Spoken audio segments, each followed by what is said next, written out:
Welcome to Chillin' 101. We hope this video helps. You start now. Unplug the pad and inspect power and connectors because most flashing F faults come from simple power issues. Feel the cord for soft spots, exposed wires, or melted insulation. Replace if damaged. Once done, plug a lamp into the same outlet to confirm 110-120V power. Make sure the controller snaps cleanly into the pad. Loose pins or corrosion can cause false F codes, so remove debris and dry the contacts before proceeding. Now, test the temperature sensor and wiring with a multimeter set to ohms. You want to measure continuity across the sensor leads.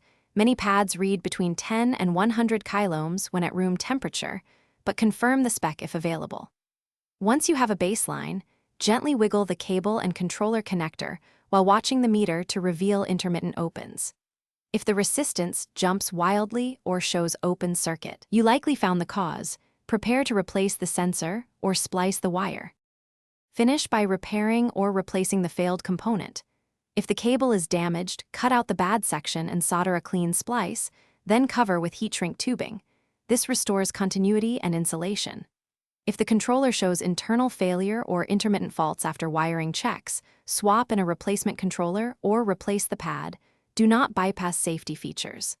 Finally, power the unit and run it for 10 to 15 minutes on low. If F returns, recheck sensor continuity and wiring. Thanks for watching. Consider subscribing if we helped you.